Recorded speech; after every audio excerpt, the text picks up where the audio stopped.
Hola y bienvenidos a Género Tango. Yo soy Cata Cabana y hoy vamos a hablar de los orígenes del tango, de esos lugares de los que alguna vez te hablaron respecto a los orígenes del tango. ¿Cuántas veces escuchaste que en sus orígenes el tango había sido un baile prohibido? Primero y principal, como que el tango nació en el baile, de repente, de golpe, ¿no? Como que para poder bailar primero nació la música. Entonces, primero tendrían que haber prohibido la música, que nunca se prohibió. Y el baile, tampoco. Pero de eso vamos a hablar más adelante en otro video. Ahora hablemos de estos lugares donde supuestamente surgió esto del tango alguna vez. Cuando buscamos algunas referencias, cuando empezamos a buscar en algunos libros, nombran o algunas notas, entrevistas, personas que hablaron del tango alguna vez, van a nombrar lugares como por ejemplo lo de Hansen. Lo de Hansen era una cervecería que estaba ubicada en los bosques de Palermo. Y para que entendamos un poquito qué pasaba con los bosques de Palermo, estamos hablando de una cervecería que duró más o menos desde 1860 y pico hasta fines del siglo XIX.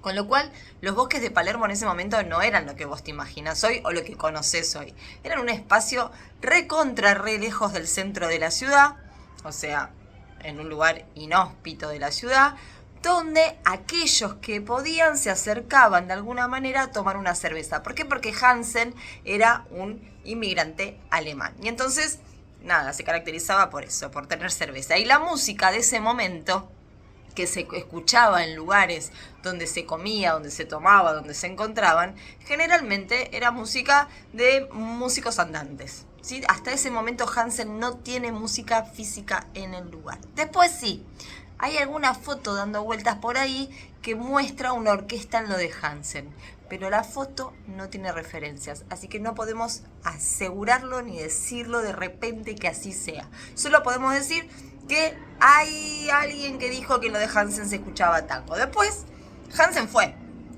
se va, desaparece. Y este lugar lo va a comprar otro inmigrante, que es Tarana. Un inmigrante que va a comprar este lugar en el cambio de siglo, del siglo XIX al siglo XX, que también es un inmigrante y que, de acuerdo a la revista Caras y Caretas, porque ahora sí tenemos la fuente, podemos decir que era un inmigrante muy bien.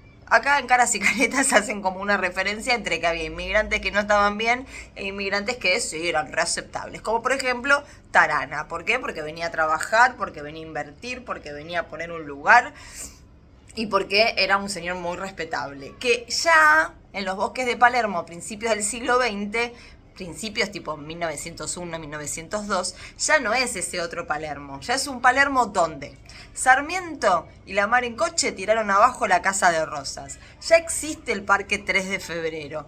Ya tenemos el Rosedal de Palermo. Ya tenemos un espacio verde diseñado y pensado para que la gente, la familia se acerque a este espacio. Sin embargo, todavía estamos lejos del centro para ese momento. Entonces el señor Tarana tenía autos propios en su restaurante para llevar a la gente desde donde estuviese hasta lo que era lo de Hansen, ahora lo de Tarana. Todo esto tiene en algún momento alguna que otra referencia también de que se escuchaban tangos del estilo de los tangos de Villoldo. Y sí, porque eran los tangos que había en ese momento. O sea, no íbamos a estar escuchando tangos al estilo D'Arienzo, porque no existía todavía D'Arienzo y lo que conocemos nosotros. Entonces, hay que entender que el tango que se escuchaba en ese momento eran los tangos de guitarras, que se mezclaban entre los tangos milongones, la milonga, el repertorio criollo, los estilos, por ejemplo. Había como una gran mezcla. Todavía ni siquiera había aparecido Gardel, imagínate. O sea que toda una mezcolanza de música que todavía estaba buscando una identidad, una referencia. Con lo cual tampoco podemos decir, el tango estaba reprohibido o lo que sea. Lo que sí podemos decir es que en ese momento la música era más bien improvisada. Entonces, hay alguna que otra partitura de algún que otro tanguito de aquel entonces, La Rubia, La Morocha y todos estos que son el porteñito, ¿no? Como muy, muy, muy originarios. Pero se hacía como esta cosa medio improvisada de la letra, así como una especie de freestyle como el de ahora, pero en guitarra. Un tiempo después, estos espacios van a empezar a tener un lugar para el piano, entonces van a tener una orquesta propia y ya no van a ser músicos de ambulantes y andantes de un lado para el otro.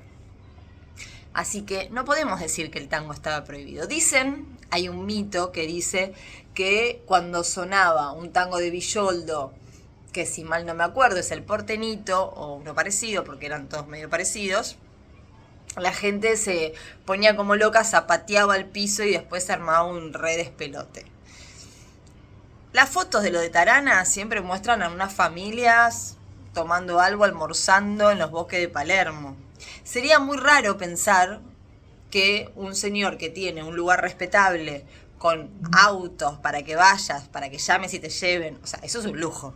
Tener un auto, llamar a un auto que te lleve, o sea, tipo, no es como ahora con una aplicación, tipo, vamos todos.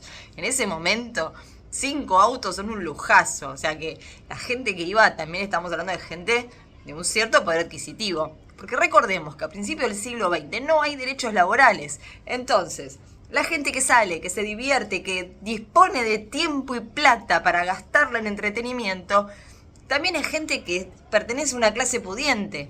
Las clases trabajadoras trabajan incansablemente, horas y horas, sí, después alguno que otro sale.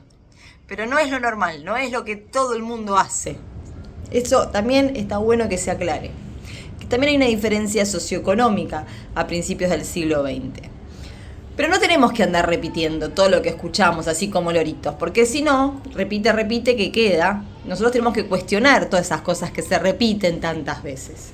O sea, un tipo que tiene un restaurante en el medio de los bosques de Palermo, con autos que te llevan y te traen, no va a permitir que todas las noches entre gente a romperle el restaurante. O sea, no tiene lógica pensarlo de esa forma. O sea, que tenemos que pensar un poco por qué todo el tiempo seguimos avalando este tipo de historias que colocan al tango como siempre algo mal visto, como una cosa de esta gente tremenda que rompe todo, este baile inmoral, que no sé qué, siempre vamos a estar ahí. Así que en los próximos videos vamos a seguir hablando un poquito de estos orígenes y esta cosa de seguir sosteniendo la marginalidad del tango. Bueno, eso es todo por hoy. Lo de Hansen, lo de Tarana. Pueden ir a ver la película. Los muchachos de antes no usaban gomina, que es un poco culpable de este mito. En esa peli se nombra lo de Hansen. Y después en la década del 60, también durante bastante tiempo, se va a hablar de lo de Hansen como un lugar de guapos. Pero hay que entender también en la década de fines de la década del 50, década del 60, en qué contexto nosotros social estamos en la Argentina, una dictadura. Y entonces también ahí se empieza a escribir una historia del tango con malevos, con gente mala, gente marginal, que a ver, no quita que no hayan existido. O sea, sí, pudieron haber existido. Es muy probable que hayan existido. O sea, es muy probable que haya venido mucho malandra también.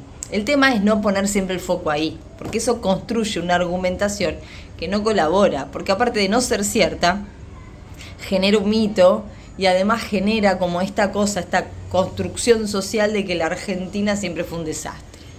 Entonces hay que pensar un poco de dónde vienen esas argumentaciones para entender por qué se cuenta la historia de esa manera y no de la historia que se tiene que contar. Generalmente la historia oficial no es la historia real. Bueno, nos vemos en un próximo capítulo derribando otro mito acá en Género Tango.